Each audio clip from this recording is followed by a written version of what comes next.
Mpulogalamu yathu ya lero tikucheza ndi mkulu wina amene samadziwika ku mtundu wa Malawi zaka zapitazo, koma pano dzina lake lili mkamwamkamwa mwa Amalawi.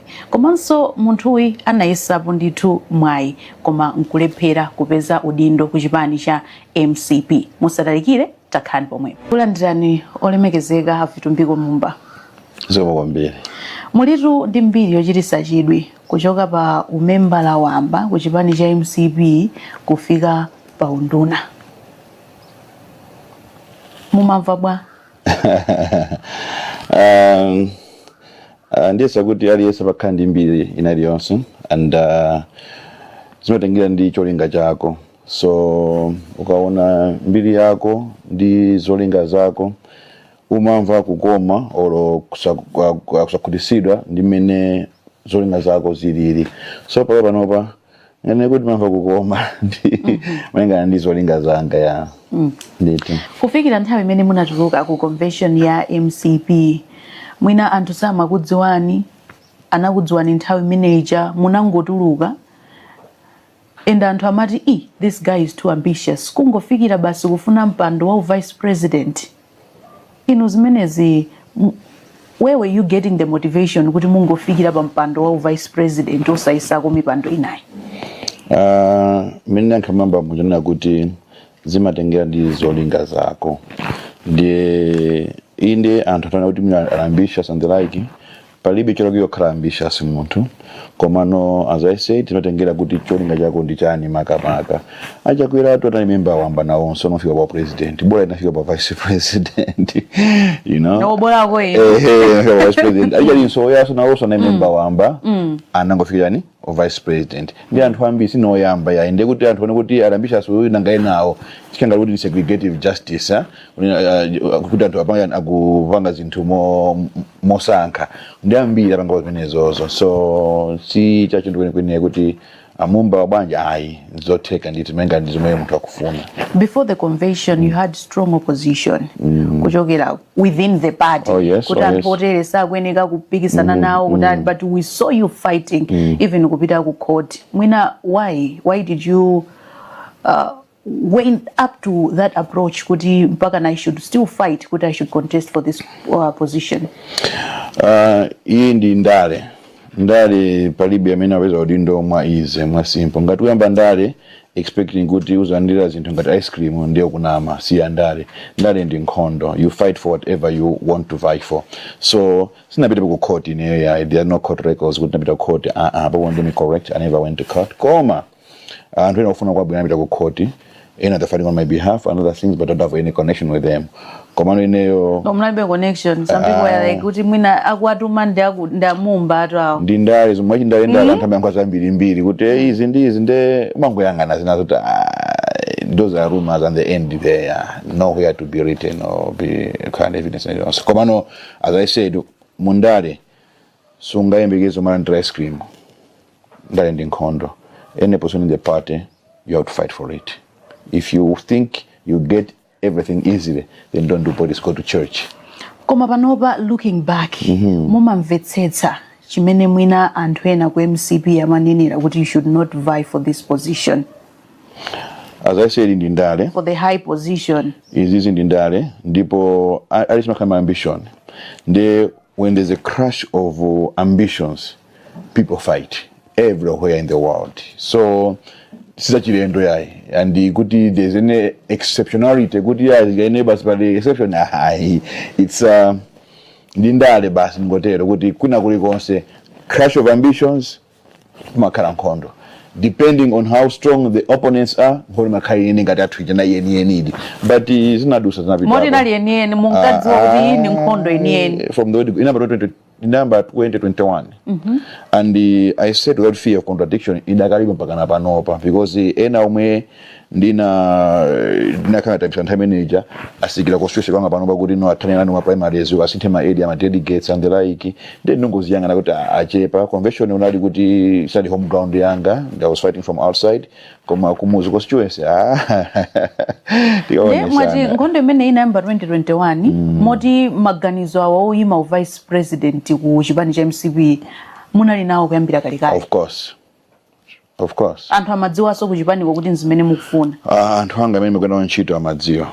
And ena amaona batata munthu mene kwenda mamuva ngosho ya chase munthu mazota mamuva wawa akupita hapo, so you pray your horse there, you bring your queen there, your king there. So ena ndina amadziwa ndiye nkhondo namba 2021. Ndemwati nkhondo iyi ikupitirirabe ku constituency. Yes, correct. Are you vying also kuti muzayimirire ngati phungu wa nyumba ya malamulo? Yes, Mzimba Central constituency. But I've been engaging the right people there, and but I know kuti in and now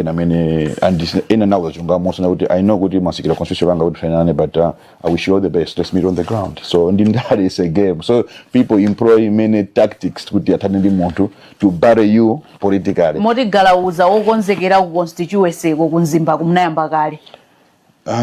Okay, galauza constituency numbers 2020 thereabout. Komano because muzi watu inakhandiwa kuthandiza kwamba kale ndi 207-8 ndili kunja, 208-9 ndili kunja kupanga pandi apa koma ndi madzala yani mbewu ya nsogolo. Ndiye pano 2020 is identified now with kulunjika kuti no apa pano ndupangano za ndale so pano. Wali mambuyomo ni mango dzala dzina kumuziko. Tiziti pandale tsopano kwa inu, the sky is the limit, right? I can't say that, but for now I'm focusing much on the constituency. Kuni kale MP ndipange zinata muzi watu ku nyumba ya malamulo. Zuma tamveka pena kuti mwina mukuika maso chitsogolo kuti muzatheso kutsogolo kuima pa mpando mwina wa president, zimenezi ndi malingaliro anthu. Inu mulibe malingaliro mwanu? Pake pano pakaya komano mango vantu yankula mota asina yankula anthu azichezapo nkamba kama ndindali anthu amaswazo kamba anthu azichezapo malingaliro awo ndithu. President Lazarus Chakwera atakusankhani kukhala nduna ya zantchito kusatira kutula pansi kwa Agnes Nyalonje, munalodabwa kwambiri chipembegezera chimakudabwitsani ndi chani? Choyamba kumala traditionally ukhale minister or ukhale MP most of the times, unless some exceptional times whereby presidents have appointed 9 MPs to be ministers. Ndi malingalo manga munalibero pang'ono ndi anata komatu aliko kwa MCP ena ndiduna ndavera kantukule. Yeah, that's when there are some exceptional times whereby presidents bingo. First one to do that was bingo mtarikana pangapo bingo. Then is also APM pangapo also. Then is Joseph Bandas had some members of cabinet, ministers, my MPs. So there are some exceptional circumstances when the president was sick matopanga zote also. Komano ineyo olopangona simaganisi lako yani bona ndalo kwambiri. Munali kuti pamene a president amalengeza kuti akusankhani ngati nduna? Nali ku Zambia as an engineer, nimapanga consultancy work in many countries, and time manager timapanga za ku Zambia kuli project imene ndimanganya kumene koko. Nde nango landira kudandoneresanga mbanga foza kumusi. Ndione news mazulo online president ya bwana investor kuti bwanja bwana najani national address. Kuna akamba za appointment, it was quite shocking and quite surprising. Ndakawambiri moti sana kuuze ndikanthawi kena kake kuti awa ndikuganiza kuti mutakhala pa mpando uwu. I don't think my president amatero amango kusankha, then it's up to you to say no. Yes, I think so. In my case sinimadziwa kena kusanda kuzepo yayi. Are you sure sinimadziwa kena kake? 100%. Anthu amanena kuti you are very close kwa Achakwera komanso mwana wawo Aniki Chakwera. Chakwera as a president is close to every Malawian ngati bambo watu tonse. Ndiye mwana kuti ali close kwa eneyo, ali so close kwa ino, ali so close kwa gospel, kwa Gabriel, kwa Chiwatu. Ngati mwanenera kuti some people mwina are exception kuti closeness yawo mwina singafanani ndi amalawi imene tilili koma inu kuti muli kuchifumu kwambiri ndi kuchifumu. I don't see it that way. I just take him as a father of the nation and as a president of the party. That's it, and it ends there. Nanga mwana wawo Nick Chakwera kuti you are very close. Ma business mmapangira limodzi, zina ndi zina mmachitira limodzi. Nick ndi nzanga kwambiri komanso Nick and zake ambiri so kwambiri. Also they are very close to him than I am. So my business is ndanyamata omwe wa social media mangolemba palibe umboni naliwonse kuti I've got my own businesses. Nick can business nazo zake, but there's no joint business in Nick and homwe ufoti akubisembili muntu is in 2021, as I said, is whatever happened convention. Now they try to link me in Niki Kwambiri, even by convention baja.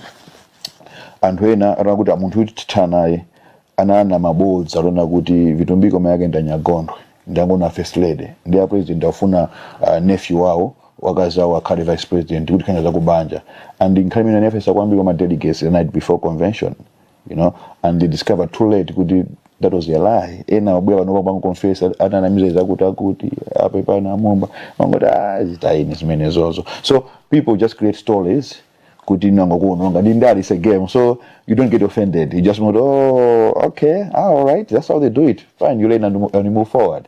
So they have said, oh, Nick is this and that, and but that never deters us, and actually it brings us closer to each other than setting us apart. Yeah, indeed. But there were some pictures on social media. Yeah. I know the Nick Jawira, Moriku Sebi, oh, yes, discussing some government deals in regards to passports. How do you comment on that? Lero, you must be an investigative journalist. Don't take what people write on social media that as the truth. Where are we discussing government passports? Where was it written? But tell us about that picture. So the way we have asked it, so the way you have asked it, kuti munapita kuja matani, but not confirming kuti my passports, because you have asked as if you have got information on that. There's nothing about that. Those were reports. I would want you to also clear those reports. Reports from where? Reports from where? Social media. By Zigoba. Who wrote that? Zigoba. There's no media outlet. Zodiac, Times, Nation wrote about that. Even Serbia. If you saw that article came because the Minister of Economy of Serbia, who happens to be a friend, anaiga Twitter page yake. The trip was private. It just happened that when we are caught there, Nzangayo amafuna partner kuno Malawi was ICT, because kumatenda ambili was NRB, whatever, and there's ICT, RBM, several others. We want to explore the Malawian market because I knew them from Namibia. They're doing some work in Namibia. And for instance, if you show some letters from 2018 of bringing the MDF for another issue, they were supposed to other stuff with MDF, police, and Tragamino, but no, it never made news in news. Just because I'm in the government, people make noise out of it, which is very unfair. But Mangos young and they never deter me. Actually, they make me move forward. We went for something different. I wanted someone, an IT expert, I wanted which expert can I part of Malawi. They do a lot of stuff. They do a lot of manufacturing. In Namibia, for instance, agupanga andi company opanga ma bullets as ankondo on a BBB basis. They're doing a lot of stuff. So we want an IT person. So they could find out someone else, so yeah, let's go now and see if we can have a meeting of brains in that area. The Nick, it was an issue to do with farming, because Nick is a farmer, and this gentleman said, I want a farm in Malawi because they have heard about mega farms, but I want to partner with a local person. I couldn't go far because I know Nick is into farming. I said, Nick, let's go. Maybe we can have a clincher deal with these guys who went to the farms and the like. But because the cousin of my friend is a minister of economy, I said, how can we explore and discuss things?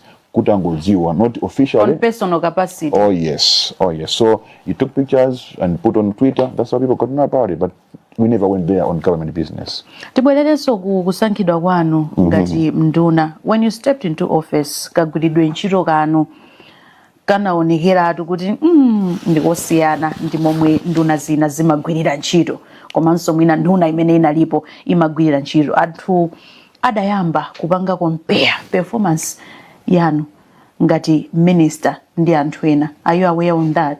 Kutume kuleba ku trade. Kuleba. Your first appointment ngati nduna mundangofika mu office ndikufika ndithu ndi mphamvu kagwiridwe ntchito kanu anthu nkumachita kuona kuti akaka ndikosiyana ndi nduna zina. Are you aware of that? Zimangola kuya kuti anthu abanga compare ndi azinzathu. I don't think that's the way we should look at things. First First of all, we come from different backgrounds, and normally background yako muntu imapanga inform how you do things. I'm an engineer, professional engineer. I like being on site. I've been site engineer all around solving issues on the ground. When I go into the office, it's a matter of the soft part of it. What can we correct in terms of management and systems to make sure that the things on the ground, they are working properly.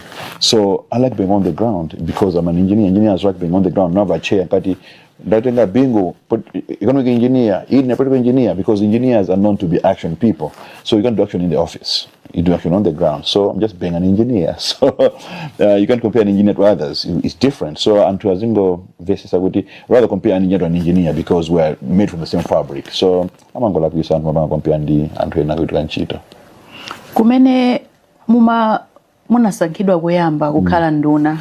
Mwanena kuti ndinu engineer mumakonda kupita pa ground mwina kunali ma technocrats amene samagwira ntchito ndi nduna ina mukuganiza kuti mwina sanachite approach bwanji imene inu munatengayo kuti ndinu nduna ya labor mukuyenereka nkumakayendera nkumakaona kuti kodi anthu akugwira bwanji ntchito ma condition of service awo akuyenda motani? You see, ndakanduka amba kambiri na kuti kuleba kuna mavuto ambiri, and I'm happy kuti the budget this year has made like a opportunity for inspections. Kuleba kujago ntafika now so kuti only 45% vacancy rate. Number one. Number two, funding tazambiri yakapempa imangodulidwa. Because of that, it was very, very difficult for them to manage some of the operations. So some of these operations I can do them at my own cost, and truthfully speaking, some of the operations mapanga finance deka, those are the lighter ones. Pena, mapanga be push like ku ministry matani, imabwera upon it heavily. Most of the operations in Gatmin also I had to use my own resources just to make sure we are doing something. So I had two choices: to sit down and watch things, or do something about it. And fortunately, it paid dividends, and I'm happy and I'm proud. I don't look back and say, no, I'm happy about it. What is your working relationship like with other cabinet ministers? Very cordial. I haven't seen anything abnormal. Very cordial. Actually, the cabinet is one of the best cabinets I've ever seen because I've ever heard or seen. We have got a proper gel with everybody.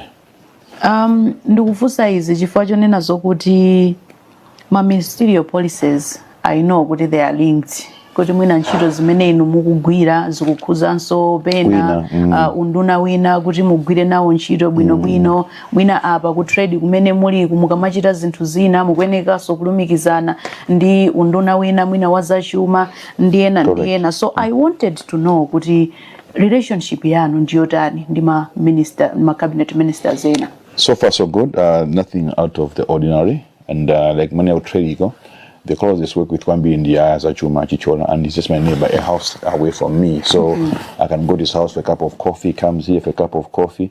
Some things we discuss over a cup of coffee at our home. So we've got a very good working relationship. So I think Chakwera has made sure that the cabinet is always intact and one spirit and one accord. So everything's fine and smooth. What is some of the decisions that you have made recently? The issues of mabana. Yes, we discuss and make sure that everyone is on the same page. I can't make a sort of decision. Yes, trade can initiate with the trade agreements in these. Komano, you also have to bounce it off with the Kalagari. Could echo this madan, and justice with Honorable Valo is a very close friend of mine from a long time. So Valo Parinhani, yes, this is very important. Let's go ahead and that's it. And before that happens as well, you discuss with the president himself, and you discuss and gives you direction and clear where would I don't want any. He's very strict, and I say, if anything goes wrong, it will be me because maybe I've been wrong in implementation. But otherwise, you have the blessing of the cabinet, blessings of the president, and fellow ministers. Yeah. Muna fotokozapo zokuti mutapita kuunduna ona za ntchito ku Ministry of Labor mumagwiritsa ntchito ma resources anu pa zinthu zina. Tikudziwa kuti anduna ino ndi munthu wa ndalama zake even before uminister wanthu amadziwa ndithu kuti Vitumbiko Mumba ndi munthu ndithu wa ndalama zake. Ino chuma chanu mudachipeza bwanji? Kansi unda mtu wa ndalama zake pese komano mwachisomo cha Ambuye kachenji timakape kachenji komaize wino ndithu munthu wa ndalama zake osati so chenji no kachenji timakapeza kasendra ndalama zake anthu kuti anthu andalama kunjako. You understand Leah? Akuti ino ndi mmodzi iwetu waphoda uli ndalama ati sitingofanizire mwina wawanda amene tingati no ndi machenji. All right. Now I've got a few businesses and I still consult. One thing I will never stop is consulting as an engineer. I still consult, but as long as Panopa is mostly outside the country, as I said, in Zambia, I could marriage in oil, so I still consult on that one. I'm consulting in South Africa with NW consulting engineers on some other projects. And above that, where I make more resources, I'm an arbitrator, assistant arbitrator. So, my cases and now I'm arbitrate on cases. So, yeah, at least by the grace of God, kachenji goti utamangira fundi hapo magaveza nditi. Yeah. Yayi titapumira kaye pang'ono umo ndi mmene tikuchezera mu program yathu ya Zodiac exclusive ndipo program yathu ya lero tikucheza ndi Vitumbiko Mumba amene pano ndi nduna yoona za malonda.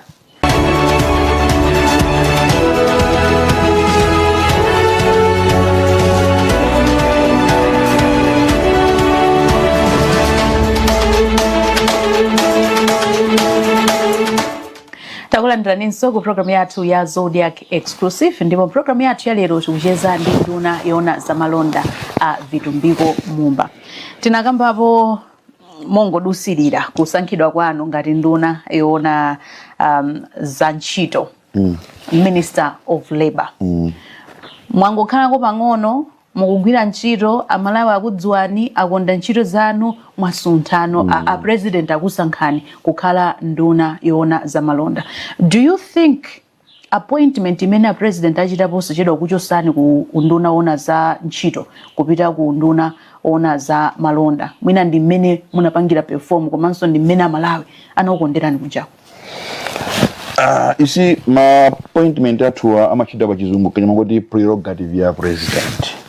Ndene sininga khale ndi singaike mundi makwani kuti what was the basis for that appointment, but I must be honest with you, when I was appointed I was boarding to Namibia kumaliwa comrade Sam Neoma. When I was told by the people, I went into the flight. I shed tears because I didn't know whether to celebrate or to cry. Next to me was Lucky Sikwese, PS Waku Vice President, Right Honorable Michael Osi. He noticed that I think my brother here is in shock because the hostess came with a wife. Could the fact wife in his sons? I bonded well with them. Okay, so you see, New College, I was the president of the union. Polytechnic Union, PSU, and I've always my motto has always been to fight for the rights of people, the less privileged, and many in the society more than our own age. So I bonded well with the workers. You know, laborers were calling me like my message almost. So we're like, no, for me. So that was one of the things that Antoaja. Carrying people's hopes and aspirations is one of the key things a leader must be proud of, that you're carrying people's hopes and aspirations, and I was proud of that. But at the same time, in my life, I've always dreamed of being a minister of trade and industry. Okay, I've always dreamed of being a minister of trade and industry. If there was a chance, to go if I'm not a minister, let's say go to 2025 and we now we MP, then the chance to move from 100 of chosen journey. Trade industry, because I believe that the heart of the country's economy, like Malawi, lies in trade and industry, because whatever you do, farming, mining and the like, if you don't have proper trade and industry policies, all that is nothing. So if you look at Malawi, we know where there's little work to be done. So I've always wanted that, and also it was like, okay, and if I saw zonse, I had bonded well with the people, had this vision and the plan and the whole ministry. inakangati avomereza vision yanga ija, and we gelled, and so there was a battle within myself, but accepted and okay, fine, I'll go for it, and here we are today. Pamene mumafuna ndithu moyo wanu wonse. With that I'm satisfied. Ndinakufunsani za ubale wanu ndi mtsogoleri wa dziko lino achakwera komanso mwana wawo Aniki. Nde apa mukamba kuti izi ndi zimene mwakhala mukufuna moyo wanu wonse. Mukucheza kwanu kapena munabenthulirapo kuti koma inetu ndimafuna apa kuti apa ngokusankhani kuti munabenthulira mwina kupemphaso kumene sinanga mumacheza nawo nkupempha kuti koma mutandipatsa apa zitha kukhala bwino. You see there? Many people take Chakwera as Mbusa. I take him as a philosopher because the first degree was in philosophy. Philosophers are very difficult people to work with in terms of you know, Mbusa is very easy. So many people approach a president and Mbusa, and sometimes they might miss the point. Look at him as a philosopher first, and you understand him better, and understand him as a philosopher. You don't do that with a philosopher. Philosophers are able to read. They read a lot. They read beyond what you're saying. They read your body language and everything else. So maybe read my body language and whatever, how I do things, I'm not sure. But I've never, before God, I've never told him my desire. I've never, and don't ever do that.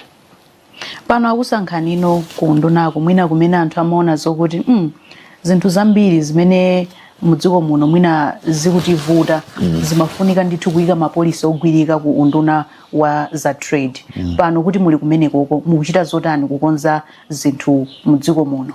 Kuli mavuto a forex, kuli kukwera mitengo kwa zinthu zimene anthu akuti zatsamira ndithu kukhala ndi mafakitali kumachita malonda amene tingamatumize zinthu kunja kuti tikhale ndi forex yokwanira mdziko muno.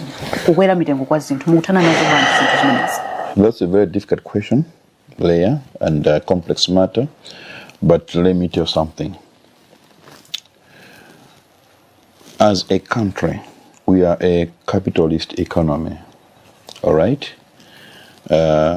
Nzovuta kupanga control mitengo ya zinthu kupanda malamulo kazikika because our markets are liberal. That's why as FTC abeta kukoti abala magudnos ulibe mphamvu itani yopangira cap kukwera yani kukwera kwa zinthu komano zikatero mukumakhala engagement, and through MCCI, Malawi Commercial Chambers of Industry, and chaired by Minister of Finance and the other ministers as well, there have been a lot of interventions which I cannot be at liberty to explain Panopa, but I can assure you, Kuti, there's a lot of discussions and a lot of interventions done by my brother Chichola, Minister of Finance, by the governor himself, and other cabinet ministers, and the HE has met several key stakeholders and captains in the industry.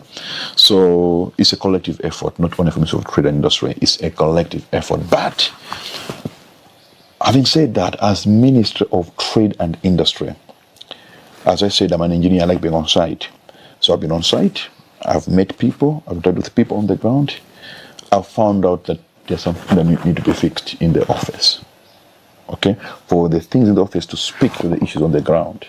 So one of the key things to control this is we are working on a new bill, which is Essential Goods and Services Bill, whereby you cite which are the essential goods and services. For instance, sugar, salt, cooking oil, you look at fuel, fertilizer, you look at chimanga as essential what? Essential goods. Services. One key thing, Leah, and everybody watching, people underestimate the impact of my rentals, house rentals, and office rentals or shop rentals on the inflation. So those are services being offered by people, and it's under my ministry in terms of working with the relevant ministers like Minister of Lands and Housing Corporation. You see, other countries, amakandi bungwe limapangano regulate my rentals. Kumana kuno kwa napanga hapo pakale hapo ntaya being, if I'm not mistaken, imachila kuti Malawi Government Property Evaluations Board, which was supposed to be laid by a chartered land economic surveyor. Kumano private building owners who control the rentals and raise rentals the way they want, they made sure that this thing does not take off But I know that it's at the heart of the president that this thing will take off. Other countries have it. Why not Malawi? We like to be retrogressive. Others are going this side, we're going this side. You know, I know of someone who has a shop. Most of these people, they've got cameras, you know. Now, those cameras, you think they're security cameras, but they monitor how many customers are getting into your shop. I know one shop, I can speak without fear of contradiction, whereby before they got the shop, they were, the previous owner was having about 80 or so customers per day. But after they took over, did whatever they did, more than 30 customers per day. Renters don't go no justification. You have nowhere to go to complain. Either you move my price, move out. So these property owners, they're not happy sometimes to see you making money and them getting the same amount of rents. Who regulates that? We need a regulatory body for that. So as a ministry, part of the thing we're looking at is on services, essential goods and services. We're looking at that as well. I know some people will be angry about it, but as I said, in leadership, it's about making decisions. Also, my decision. So people will be angry sometimes, but most of the people, as long as they are happy, you're good. It's a democratic environment.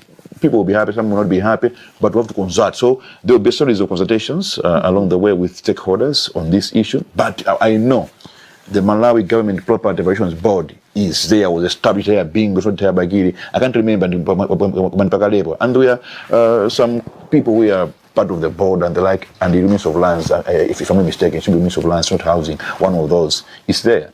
Komano, it was frustrated by scrupulous business people who control renters in town. So, in normal business, rent, you transfer to the consumer. Eventually, exactly. That's where we need support of a Kama, like John Capito. He needs to come in on this issue because he protects the consumers. So we need to go to the root, but without a property version board, Yaboma, and so forth. You know that when you want to sell me a house, you look at the price, who valued your house, and who certified it. In other countries, capital is coming like ours. So without a stamp from a government board, this is the price. You go to a traffic, they value the car. Panoba, you sell your car there. Fees what informed example what informed your decision? For instance, you're looking at what do I want to say? You're looking at nyumba za housing corporation of the lands. Ubeza muntu nyumba ya housing ya lands akupanga 150,000 per month, 150,000 per month. We now go agula times 3 450 and this much is okay. You haven't added any value, no maintenance work. Wango kweza mtengo just because you have another lands boma. But those were charging as it's supposed to be charged. You understand? So biru imene hii tiyembekezere kuti ipita parliament liti pompano akhala kutseka ndithu parliament tangosala ndi miezi yochepa kutsogoloko kuti boma ilili temu yawo. Pali biru imene yoyo, pali biru economic sabotage bill. We need to review the Business Licensing Act because Business Licensing Act, you know, you can't be a wholesaler and get at the same time. Like when we talk kunja, so investor or Chinese, as you go China. Unuka udi investor, tutenga investment certificate, it's happening. Now, so we really need, are we so desperate for investors? As Kalima hostilers, Aka zone. My investors imagine. And we call them investors. No, I think we have opened up too much. Clearing, my agents are clearing. Why should we be using foreign clearing agents who are paid in dollars? We don't got our professional clearing agents in this country. Mining so that's mining. You wonder it's a heavy equipment, just a grader or a grader. We still remember a grader, but normally a Tero B is enough. To continue to China, India, Australia to do that. Those things must be reserved for Malawians. You know, so all these things we're working on them. Could I be a legal advisor towards our president in the SPC? I to Mr. Legal Advisor Monday Romeri after we made the request. I did to Mr. Lawyer, Council Chaposa Pili, Wambago Monday, and I said, my friend, this I need as soon as possible. Zina as you can do via Gazette. Like I remember, Business License Act of 2012 gives section 36 gives me the right as a minister to say from now onwards these businesses are reserved for Malawians. In the construction industry, maiko ena contract is for so much amount, so ngakale foreigner.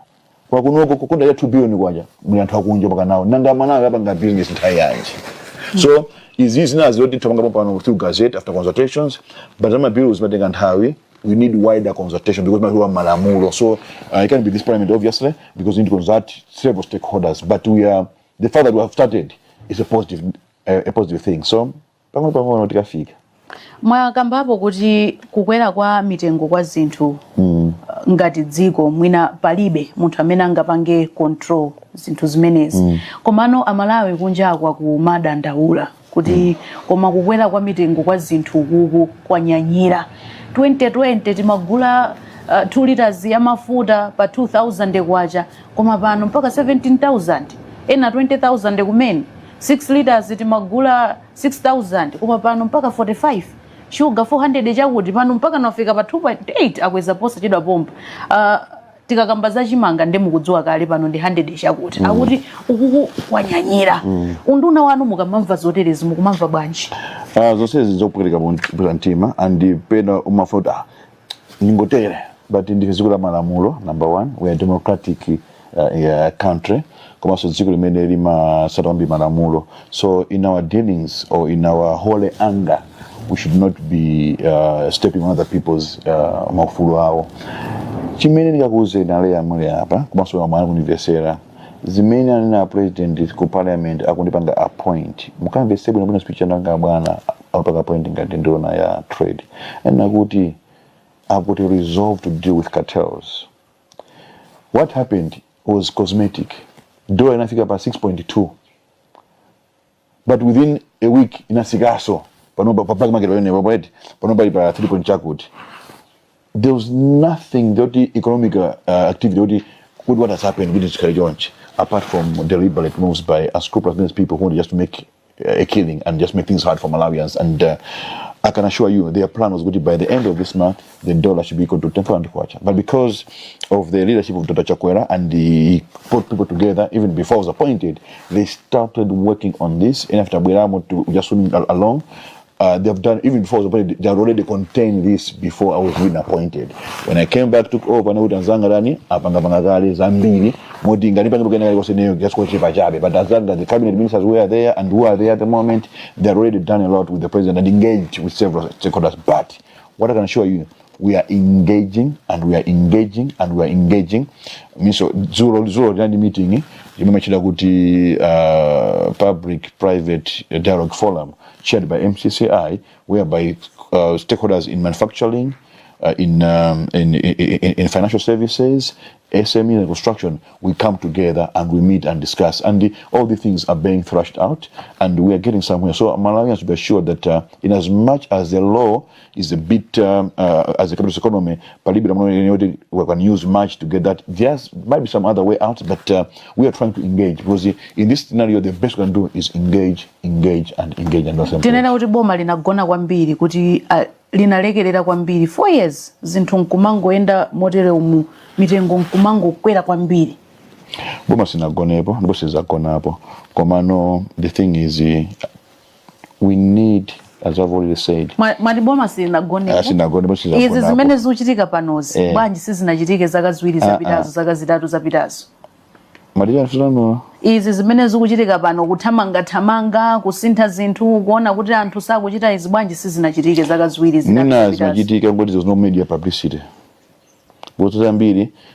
Sometimes people do things just without media coverage, so you never know what is happening. But there's been a lot happening. I know because I've been engaging with ministers before I was cabinet. I knew what had been happening. A lot is happening. Panopa, you know, kuti nthawi diwan ya foja at Tobacco Control Commission, they go to inspect kuti how much respect for Gani alimama agenda kumatamangisa, you know. But we have come up with measures to do that. But because there's no media publicity, people don't even know what's happening. So there are a number of things the government does, but because about nanyanya, there's that kind of publicity about what's happening. But boma sinagona hapo yai. Tibwere pankhani ya ndale tsopano mwina ukutitha kubwera konso mtsogolomo koma tidapita kupandale pang'ono kupita kuchisankho mu September pa 16 pano mukuziona bwanji zinthu? Could there be some surprises coming ahead of the September 16 elections? This is the time for surprises. So tunazambira I believe. Yeah, indeed. Sitaona kuti Vitumbiko Mumba chifukwa chakuthamanga atenga kukhala running mate. I think ngati anthu amatenga running mate for thamanga ndi tulakwika. Zizikhala kuti content ya munthu, what can someone add value to the running of government. Othamanga ndi ambiri and ena mathamanga with the purpose kuti andione. While ena mathamanga with conviction. So it takes upon someone to do, is this conviction or is this about publicity and the like? So there are all those things. But for me, I can challenge you. I'm focused on my constituency, the local parliament, and my people. But I can tell you, they'll be surprised, I believe so. Yes, I say that. Within the party. I'm in a party. I can't be fought by other people from outside the party. You see, ena they believe in that is Otana. By the way, I'm not a politician, I'm an engineer. Get me correct. That's why when I talk to people, I don't give political answers, I give real answers. When I don't know something, I say it openly. So, you see, I did not join politics to become a typical politician. I joined politics because I saw a gap, and I felt like, okay, I can do something about this. You don't take it. That's why I joined politics. So, many people believe in, some people believe in that is Otana. And some of them have confronted them. This proof, I confront them direct, and they know, as I'm talking now, they know what you know. But one thing I will say this, we operate under different types of grace. And nobody can interfere with someone's grace. At the end of the day, they'll get lampooned and lambasted. So that's what has brought our country back. Mwadena kuti you don't believe in ndale zotana. Yes. Ndi engineer ndipo mumapereka practical solutions. Yes. Komatu muli mkati mwa ndale. Correct. Mumenenso anthu akuchita za ndale. Yeah. MCP ndi Chipani Cha ndale. Yes. Anthu ali kumeneko ndi andale. How do you blend? You see, thanks for that, Leah. Unfortunately, we are so much entrenched in politics that one has to sacrifice a lot, and here and there try to behave like one, just for the sake of making sure you get the desired goal. So I've always said this to people, that what matters most is the end result and the goal. Whatever happens in between here, so as an engineer in politics, yes, I am technically a politician because Ndupanga no yani Zandali, but I'm not a typical politician who Ndale Zotana. I'll never pray that. I'll never do that. I'll just focus on, let me do what I can do. Kuti Ndipange reach desired goal. Nde maforowoza kuti inuyo mukudziwa kuti anthu ena nditu akuchita ndale zotana. Mwachita kunena zokuti simukuyankhula izizi ndi mantha. Of course. Do you know the people that are doing that? I know them, and I've said I've confronted them live and now and you know. Kuchipaniko? Of course. And I said to me, they were saying, no, let's have a solidarity rally. Amembala wamba kapena akula make more money by regional level and the like. So for me, I said, let's have a solidarity rally. To say unity as the Chipani Mozi. I'm like, to hell with that. Why should you have a plastic? I'm not a politician to go there, cheat people, could we're together. No, when you are the people going to my constituency meeting, constituency committee and area committees, Mumba City Confuna, our president Sakfuna Mumbai, Funa Wagud, Lili Bodza, the HE, the way I know him. And anyway, the way I know him, he will never tell someone with the never. But they're trying to use the name of the president just to make sure that I'm a Zidian. And it was our president. But Mutu president, I'm saying Kabanji Duna. And I play young. The thing is, you understand that? So they have been playing games, and I know, and you say this because like Panopa registrations, I ama elections, we had to take monitors a bit ago. And Mumba as a dengedwe. That's a fact. And and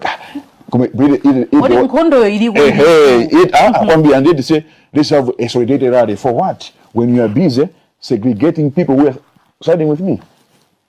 We know again and my primaries, Chakuli, Bunda, and the like, while we know my primaries, I would like to understand just because she was with me on my side. And that's a fact. And I said, no, gentlemen, you are doing this because she was on my side in the convention. So I would also move 10 hours, so God should bury him. But don't ever bury us and bury me. Never. It will never happen. Ndino member wa Chipani Cha MCP. NEC member. Ali yesa kudziwa zimezo ndino NEC member. Yes. Wakhala kuchitika misonkhano ya MCP. Ya ndali madera osiyana-siyana. Achimwendo kwa kulowera kupangisa misonkhano. Oh, yes. Ababa ukusa uchitisa misonkhano. Agotanuku. Ndiye nambira uchitisa misonkhano. Koma we have never seen you. Oh, yes. Kumisonkhano mene and we never see me because I don't believe in the papa ndichimkondo ndipeze masomajani ndipeze mafuta chakwera. Tose unjunjwa muzi ngati ngumbi. No, I don't believe in that. Let's spread out. Ngomoto unjunju uchitika ku MCP simukwirizana nawo kuchipani kwanu. No, that's I can't comment on that, but in here I don't believe in kuti pange unjunju pamozi. Yet we have got a lot of work to convince Malawians about who to vote for, and that is Chakwera. So for me, I've got my own strategy, and on 29th November, 29th March, I'm having my rally, and I'll have a series of rallies. Okay? Let's spread out. Let's spread out. So, as I said, I'm not a typical politician. Kongo panga ngudi zachi guru. Now, yes, at here and there, like Jacob Hara na nisonghano kuperekezi kunzimba na ndiita na kutani kuti ndipite. I said that Jacob because at that time I was in Blantyre, had the engagement with stakeholders in Blantyre, na kulimbe market, you saw meeting vendors, kulimbe and the like. So he told me when I'd already made a date with the vendors in Limbe, so I excused myself, but I was going to attend this rally. So there are times people will invite me, I will go. Depending on my schedule. You can ask Jacob Bauta. I've got messages. You're telling me today, so I'm going to go on the crew. Next time, I'll go myself. But we need to spread out. Mufoto was engineer Mumba, which sima khulupirira zinthu za unji ngati ngombe. Komano anthu ena amaganiza kuti tikatere tikabwera pamodzi chonchi tonse nde kuti pakhala impact yayikulu kwambiri. Inuyo maganizo amenewo mukuikapo mulomo motani. Number one, never nasonkhano last year pakatoto grounds. The first politician, Polisario president, kuzazisa katoto ground for the first time since Chokwa Chihana. Univesa. Panaro Njunji, what impact are you talking about? Watch my next rallies that I'll be having and see the impact. Now compare Chunjunji and bring along. The thing is, there's no difference, you know. So we rather spread out, have Unjunji 1 billion impact yarari than just Ramosi, not the impact 1 billion. We need to spread out, and that's my philosophy, my thinking, and I strongly believe that. Moti ndizoteka inu kungokhala ponokha Vitumbiko Mumba uchitisa msonkhano kwakuti winaso kukhala koyekha. Zoteka and 2019 before Guramboma Timateroto, we were spreading out. Kwambiriso. You know, and that time it was a dance. I remember Kumbo Ruko, just Banda Ruko, Kamuzamba Ruko, Kasonga Ruko, Kimendo Ruko, Ambibel, just like that. And it was working in the win, you know. So I strongly believe that as I said, the issue of the impact and the like, for example, Gandhi Kekatoto, the most feared ground in Zuzu, northern region. It's more like a barometer because Katoto ground, see ground in Agudi. If you go to Katoto ground, you don't walk it in Songhano. See Chiravi ground whereby we didn't get Pajani. So I'm just saying, Goody, I've done it myself before. Ndinumemba la waneki, and hamena wujira iziso alimuneki bomwemo. Yeah. Have you shared this philosophy? Kwa zinzana mene alimuneki. We are a democratic dispensation party. The majority carries what? The day. I'm saying, Goody, have you shared this philosophy? Yes, we okay. So we discuss and we share ideas and views. And the thinking sometimes is always different, but nothing affects the operation of the party. Yeah. Ubale wa wanu nda secretary general Chipani Cha MCP ndo otani? Ndabu na wambiri. Ndabu na wambiri zeti. Yeah. tibwererenso kunkhani iya kunduna kwanu kusina ngati kumapita kundale komanso zimene mukugwira kunduna wanu ngati nduna notsopano mwayenderapo mafakitale osiyanasiyana takuona ni mukutseka ndithu mafakitale osiyanasiyana mwina pali gapu yotani kuno ku Malawi pamene anthu akupangira operate mafactory awo komanso kugwira ntchito ndi antchito amene akugwira nawo mafactory. What zimene ndona ndi ku labor ndi zimene ndona ndi ku Ministry of Trade, they are got the same common denominator. That the dziko, we don't own this economy as Malawians. It's owned by foreigners. Ndi nthawi yona kuti tiganize tiningalira tatu kuti economy yathu ipita kukhala chonchi because mutaona zimene zipangire pakatipa zoti nangokwera maresi nangokwera black market kwambiri and like kwera. It's because of the people who claim to control the economy because they are the biggest business owners. Malawi tiphunzire kupanga zinthu limodzi and move forward. Ndinapanga press conference jana Monday, napanga lifa kwa mabuku amene analemba Professor Chinyamata Chipeta, former lecturer wa Indigenous Economics College, anaenda kuti anemba buku lake Money and Credit in an African Context. Buku lina nawerengaso ndi Communalist Manifesto. Ama kama zonoti ngati anthu akuda, I repeat, ngati anthu akuda, chikhalidwe chathu ndi cha communal. Timakonda kupanga ntuzani limodzi. That's why mechanics and families liye mna kunyumba kwanu masungana nazibale yako kwa muna unidiana. That's we are communal in nature. That's our culture. That's why bantu banking konde, ma cooperatives, ma alumni associations, because tunakonda ni kupanga limodzi. Ndi munga ma alumni associations apart from mungu panga za GPP or ma get together, why can't you say okay, let's put money together? After 5 years we form a company as alumni association. Univesa ndipo inagira kupole tipo nyamara inagira mtima ancient investments inaweka 100 pini ina 50 pini ina 25 pini tukenda marani pamoja panopa. I think we are over in hundreds of millions watchers. We've been putting that for the past 4 years. We say when we get $1 billion, we should be able to start now investing in whether it's property or a factory or whatever and like. We can have our own super markets, super stores. We need to take hold of our economy.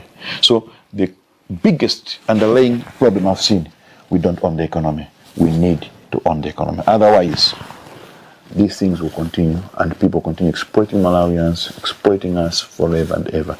It must come to a halt. It must come to a stop. And I believe the time is now. Nde mukuchitapo chani kundu nawo kuti zinthu zimene zisinthe munakamba poso nkhani yakaunjika kuti ma China nkubwera kumazapita Malawi alipo. Yeah, like apapa.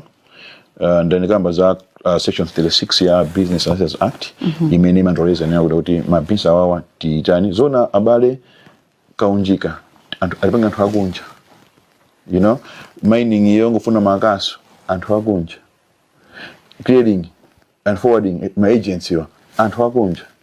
Panopa kuita ku MRI kujokeza ma Chinese clearing agents, the only clearing nzoja ma Chinese zinzao because they bring big volumes, keeping Malawians out of what? Business. When you go with the Chinese panel beating, you just own the stuff. Zona investors panel beating Malawi. So we need to start talking and discussing. Construction, in my view is that any work below 20 billion kwacha must be reserved for Malawians, no matter what. Unless it's a very difficult specific job. Otherwise, let it be reserved for Malawians. Botswana does it. South Africa does it. So much amount is reserved for the locals. So we need to get to a point where enough is enough. You can't have someone coming to do a job you have to pay for what reason? It will keep Malawians out of business, out of economy. So we are exploring those options. Let's look at restricting some of the businesses that these are reserved for Malawians, and that's how you start getting the economy. But as a minister of trade as well, we are working with SMEs and cooperatives, and there's a success story. Jitabanga strict order they were failing to break the market simply because of foreign what? Competition. So okay, this is easy. Let's give our people a chance to grow, and I can assure you the quality is very good. You know, so whatever restricted, we know the source is there.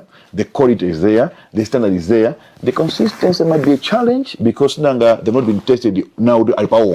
So we'll see that, and we'll be in the budget. Drama capacity development and what, and the EU, UNDP, in Togo's World Bank, they're helping us a lot in terms of that. Like Nagamba Minanka wainali pamene papa kuti mwabweretsa bani koma pomwe budget yakonzedwa kale kuti mwayika ndondomeko zotani budget poonetsetsa kuti budget yakonzedwa ndipo we've met MPs and the Minister of Finance and the proposition ilipo ya SME and the like ilimo ndipo abiri usikhuzidwa yakono ilimo ndithu na kuti, and we've been doing that from some time. When I say meet up maybe when we went to Palombe, upanga wine, upanga jam, upanga peanut butter, you're going to quit to kitchen.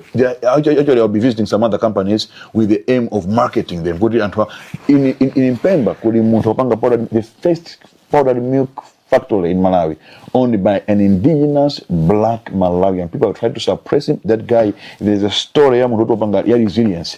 I salute that gentleman and want to protect his business. You know? So these are the struggles that Malawians face. And that guy,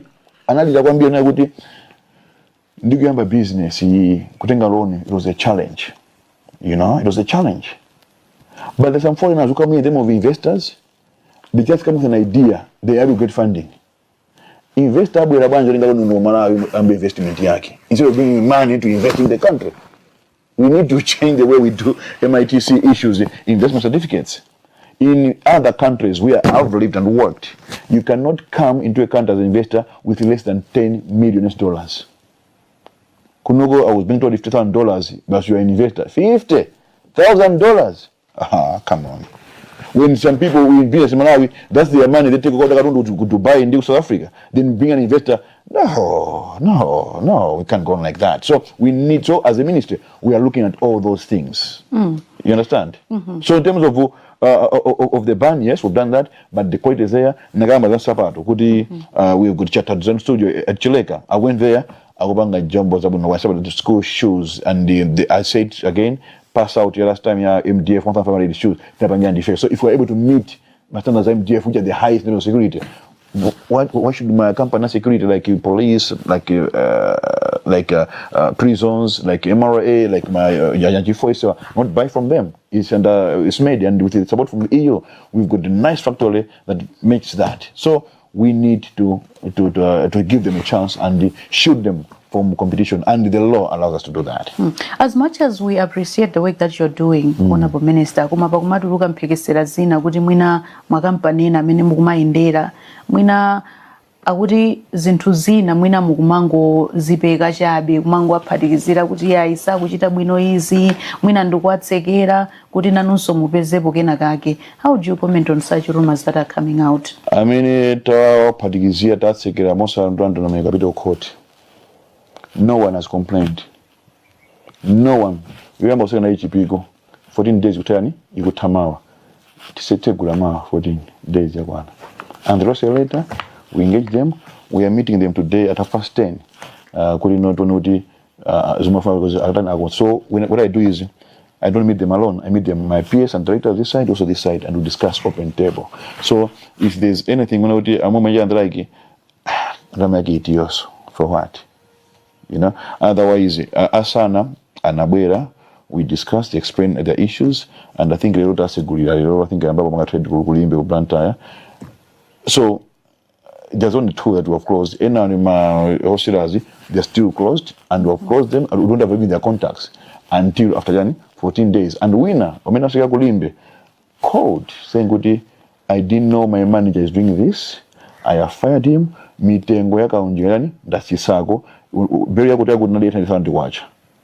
Kumenya banga 1 million watch. 29 na ya manager. That's why sabanga display mitengo yani pa my shelf. So the owner was blindsided. Some Zumen Hoya anataka kubanga. So he's thanking us for bringing that thing open. So if at all, even Asana, we're like Mumba, we didn't know these things. Thanks for visiting Majani. The managing director said this in our meeting, Minister. We thank you for Jani for bringing these things to our attention. So the owner, the chairman, came to the minister and we discussed and we understood. So we're not there to victimize people. Where there is a proper explanation, and I think you would see the Ababa and trying to comment. so as I'm chairman, I can't make a decision. Comment. The people comment. I think about this problem and they have rectified. Let's move forward. So I like being open and transparent and honest. So pamene tumaliza program yathu anthu ena kumaganiza kuti mwina president Chakwera amene mwamufotokozera inu ndi mmenenso mukuwadziwira kuti akumala kuitsa ndi nduna zawo inunso si ndi nduna nde kuti mwinanso muli mguluso mwa anthu amenewo kuti nduna ndi zimene zikuwala kuitsa a president wa mudziko muno kuti zinthu zifike apa pamene zafika apa inu mukhoza kukambapo zotani? Funso limenelo wandiga pampeni ndi zoti dinga ikepo ndi mangweni kwedi mundikhululukire, but people are free to make their own conclusions and hatawe mkhaminiza kuzionera. But one thing I know that the president is doing his best to serve Malawians, and most of the times you act based on the advice that is given, comments, so based on the information that is brought on the table, on his table. And most of the times able to pick, let's question this. Like in the memory na utabwana chakuti. He's able to so he's able to guide as well. So and the whole country took after. I can't say that, or I cannot comment on that one, but I'm just saying it's a complex situation.